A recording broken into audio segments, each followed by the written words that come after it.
কিছু আধা পাগল না হইবে এমন ভাবে বাটপার হলাইছো নি তারে ঠিক করতে গেলে আমার মতো কিছু আধা পাগল লাগবে এখন দেশের মধ্যে। আর আজকে এই মহান দিবসে মে দিবসে আমার সামনে একটা ব্যানারের মধ্যে দেখা যাচ্ছে যে দেওন্দী টি কোম্পানির মিরটিঙ্গা চা বাগান, আমাদের লালচান চা বাগান, নোয়াপাড়া চা বাগান, এই চা বাগানের শ্রমিক মালিক কর্তৃক শ্রমিকদেরও বেতন হচ্ছে না, স্টাফদেরও বেতন হচ্ছে না। তবে আমি শুনলাম যে ওই বাগানের মালিকরা আসা যাওয়ার সময় নাকি হেলিকপ্টার ব্যবহার করেন। তবে আমি আপনাদের মালিকদেরকে বলে দিতে চাই, ওই বাগানের মালিকদেরকে, আগের এমপি নাই এখন ব্যারিস্টার সুমন, বেতন না দিয়ে যদি হেলিকপ্টারে আসেন আপনি যাইতে পারবেন, হেলিকপ্টার আর যাবে না এলাকা থেকে।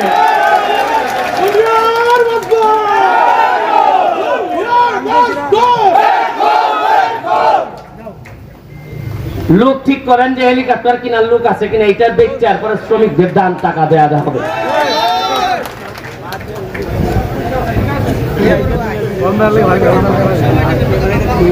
আমি মালিকদের জন্য, মালিকদেরকে বাঁচানোর জন্য মহান জাতীয় সংসদে জানি যে মালিকরা না বাঁচলে শ্রমিকরা বাঁচবে না। মালিকরা 100 টাকা কেজি যদি চা বিক্রি করে আর 100 টাকায় 1 কেজি চাতে যদি 200 টাকা খরচ পড়ে, প্রতি কেজিতে যদি 100 টাকা লস হয়, তাইলে কি এই মালিক টিকবে? আর মালিক না টিকলে কি শ্রমিককে কোনো টাকা দিতে পারবে? ভালো লাগতেছে যে মাত্র 2 মাসও হয় নাই, মাননীয় প্রধানমন্ত্রীর সামনে দাঁড়াইয়া সাহস করে বলছিলাম যে মাননীয় প্রধানমন্ত্রী, মাননীয় স্পিকার, এমন এক দেশে জন্মাইছি যে দেশে উদ্যোক্তার চেয়ে দালালের দাম বেশি। আমাদের কাছ থেকে কিনে নেয় 100 টাকা, আরে আমাদের দালালরা, সিন্ডিকেটরা 1 কেজি চার দাম হইল গিয়ে রাখে 400 টাকা। এরা তো 300 টাকা প্রতি কেজিতে লাভ, আর মরছে আমার শ্রমিক আর মালিকরা। এই জন্যই আমার নির্বাচন একটা গুরুত্বপূর্ণ কথা ছিল যে মজা মারে ফজা ভাই, আর আমরা খালি বইটা পাই, হবে না হবে না হবে না। আর এই ফজা ভাইদের বিদায় দিয়ে আসার আমি, আরে আর যাই করি মরার আগে 4 বছর তো আর এমপি আছি, এরপরে বিদায় করে দিয়েন 4 বছরে 40 বছরের ডাক ডাকে আসার আমি করে দিলাম আপনাদের। আরে ঘোষণা তো দিছি সম্পদ বানাবো না, ঘোষণা দিছি যে আজকে সিএনজি মালিকদেরকে, শ্রমিকদেরকে আজকে আপনাদের আগে এদের জন্য প্রোগ্রাম করে আসছি। গত 40 বছরে আমাদের এলাকায় সিএনজিদের জন্য একটা স্ট্যান্ড করা হয় নাই। আমি এমপি হওয়ার পর মাত্র 4 মাসের ব্যবধানে 2টা স্ট্যান্ড বানাই দিছি। এরা জীবনে চিন্তা করতে পারে নাই যে যখনই যারে বলছে, এরা বলছে যে আরে জায়গা তো নাই বাজারে, তা আমি পাইলাম কই? মানে সবাই নিজের নিয়ে এত ব্যস্ত। শ্রমিকদের আন্দোলনের কথা একমাত্র শ্রমিকদের পক্ষে ওই 1 মেতেই পাঞ্জাবি পরে আইসা নেতারা কথা বলে, এরপরে আল্লাহর কসম করে এরা কোনো কাজ করে না। লম্বা লম্বা বক্তব্য দেয়, উড়াইলাইমো বাঙ্গেলাইমো দেখতাছি। আচ্ছা বলেন তো, আমার একটা কথা বলেন, আমি কি সোনারঘাটের মাধবপুরের একমাত্র এমপি? এর আগে কি এমপি মন্ত্রী ছিলেন না? এই সারা সিলেট বিভাগের মধ্যে ওই এমপি আছেন 19 জন। কতজন? 19 জন। আর চা বাগানের শ্রমিকদের ভোট নেন, চা বাগানের শ্রমিকদের কথা বলেন, নেত্রীর কাছ থেকে সুবিধা নেন, এরকম এমপি আছেন মিনিমাম 10 থেকে 12 জন। কেন? চা বাগানের মানুষের ভোট নিছেন।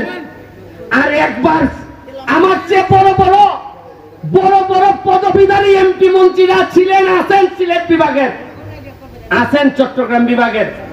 একবার কি দাঁড়াইয়া প্রধানমন্ত্রীর সামনে বলতে পারেন নাই যে চা বাগানের লক্ষ মানুষের ভোট নিছে?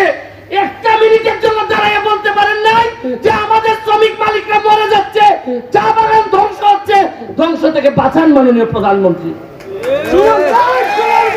কেন কেন আমার বলতে হইল? কেন কেন এই বছরগুলো গেল কই আপনাদের জীবনে?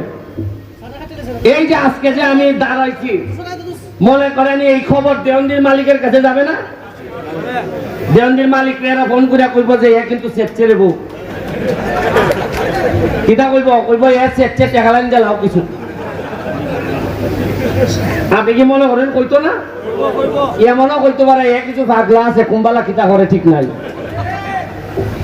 কোন মানুষের জীবনে সৎ মানুষ হইলে কিছু পাগল হন লাগে না এইটা ঠিক করন যায় না কিছু আধা পাগল না হইলে এমন ভাবে বাটপার হলাইছো নিতারে ঠিক করতে গেলে আমার মতো কিছু আধা পাগল লাগবে এখন দেশের মধ্যে কথায় কথায় বঙ্গবন্ধুর আদর্শের সৈনিক তোমার খাম কিতা একবারে চেয়ামারে দেন তুমি বঙ্গবন্ধুরে সম্মানিত করবাই তুমি জননেত্রী শেখ হাসিনার হাতকে শক্তিশালী করবাই কেমনে মুখে মুখে আর আইন দরবারে টেহানি জায়গা এগুলা হবে না আমি মাননীয় প্রধানমন্ত্রীর সামনে দেখো আমি তো ইগলের এমপি আমার সৌভাগ্য হয় না আমি এমপি হব নৌকা দিয়া তারপরে মাননীয় প্রধানমন্ত্রী এই পর্যন্ত সংসদে দাঁড়াইয়া আমি যতগুলা কথা বলছি আমি এখানে সবার সামনে বলতে পারি না যতগুলা কথা বলছি আমি জননেত্রী শেখ হাসিনা কিছু কিছু কথায় আমার দিকে তাকান নাই নিচের দিকে তাকাইছিলেন কিন্তু সবগুলা কাজের কথার ব্যাপারে উনি অ্যাকশন নিছেন এইটাই আমার সবচেয়ে বড় প্রাপ্তি আমি নৌকা পাই নাই কিন্তু বঙ্গবন্ধু কন্যা জননেত্রী শেখ হাসিনার আশীর্বাদ এবং দোয়া আমি পাইছি কারণ সারা জীবন ছাত্রলীগ যুবলীগ আওয়ামী লীগ করে তাই শিখছি যে বঙ্গবন্ধুর আদর্শ খালি মুখে মুখে না তোমার হৃদয়ে থাকতে হবে রক্তে থাকতে হবে আর সাধারণ নির্যাতিত নিপীড়িত মানুষের কষ্ট যেখানে হয় এইখানে দাঁড়াই যাইতে হবে এমপি হও আর না হও নেতা হও আর না হও মানুষের দুঃখে কষ্টে মানুষকে ফালাই যাওয়া যাবে না তাইলে তুমি কোনো নেতা না হইলো মানুষ দাঁড়ায় বলবে যে বঙ্গবন্ধুর রক্ত প্রবাহ মানে এই লোকটার শরীরে